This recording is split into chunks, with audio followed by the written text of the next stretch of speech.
Winning gold could mean $10 million. He says rival Tanya Harding, whose roughhouse image might have limited her endorsement value to $50,000 without the Kerrigan assault, now will be worth nothing. Zero. Absolutely nothing. Even if she were found innocent, she would still not receive any calls for appearances or commercials. Remember, Tanya referred to herself as the Charles Barkley of skaters. I mean, that's almost a kiss of death, because Charles Barkley can be Charles Barkley, but a dainty little doll-like figure skater is, you'd better not compare yourself to Charles Barkley.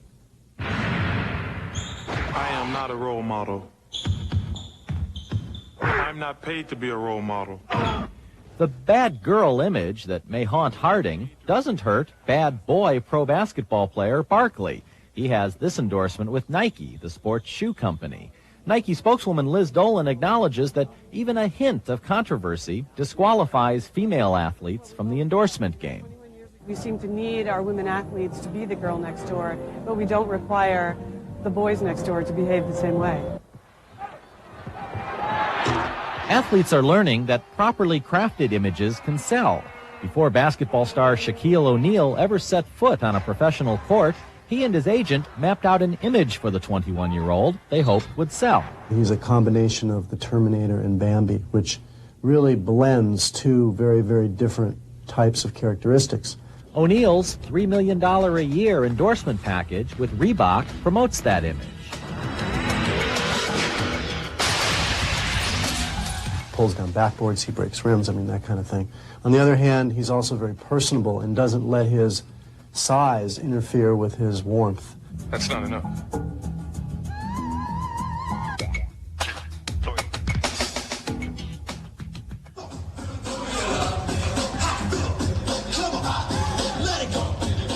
Through promotions like this one at this month's National Sports Apparel Convention in Atlanta, Reebok has pumped $50 million into sales of its Shaq Attack sneakers, for which O'Neal receives royalties.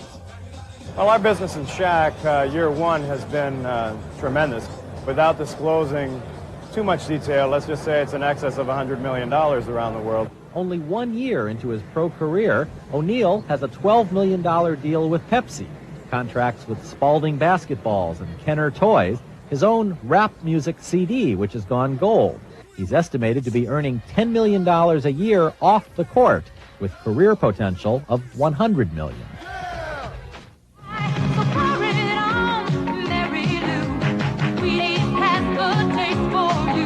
It's less common for Olympic athletes to strike endorsement gold. Gymnast Mary Lou Retton did earn a record $5 to $10 million in 2 months after her 1984 Olympic performance. But very few of the 300 athletes doing endorsements today are Olympians. Advertisers seem loath to shower riches on athletes who quickly fade from view. When you're on the go, it's easy to forget about taking medication. And they seem to prefer females with Retton's pixie-like qualities. Companies that sell products to women, in particular, are looking for beautiful women. So it's hard for women in sports. Men in sports are not necessarily judged by those standards. I think that there are a lot of women out there that can do a good job, but, you know, why Mary Lou Retton?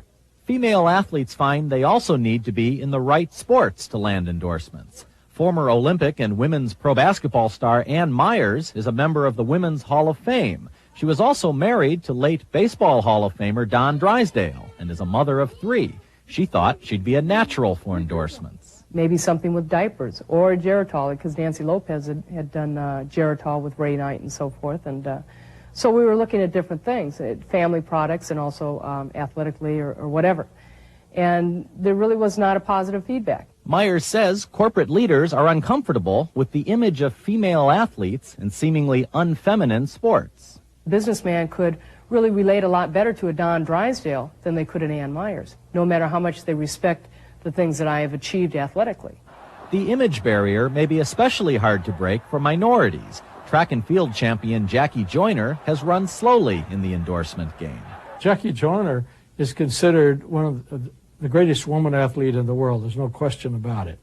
And what she earned is almost embarrassing. I mean, she got about 4 endorsements, and each one probably paid $100,000, $200,000.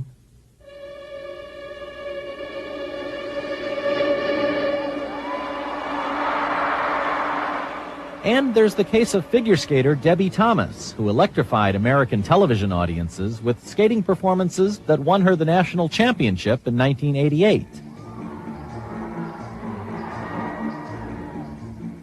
Thomas, then a Stanford University student, went on to win the bronze at the Olympics. National skating champion, top student, bright and outgoing, she still received only 2 small endorsement offers. She believes her being African American scared advertisers away.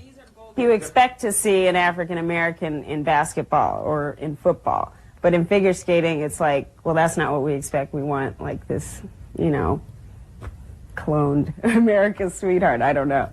Thomas made $1 million skating professionally for 4 years and is happily studying medicine at Northwestern University in Chicago. But she says she's learned what advertisers are looking for. You see Nancy Kerrigan and, you know, like she's a good skater and, you know, but she hasn't really proven that she can really handle it under the pressure and, you know, I mean, but they still want her for everything. You know, and now this whole incident with Tonya Harding, it's like she's got it made, you know. It's like I wish somebody had whacked me in the leg. I wouldn't have even had to skate, you know. The grace with which Nancy Kerrigan has handled the Detroit assault is only one of many reasons she's poised to leap to the top of the endorsement pack. A great athlete in the right sport, very feminine and not a minority, it's clear Kerrigan will be very visible in the months to come.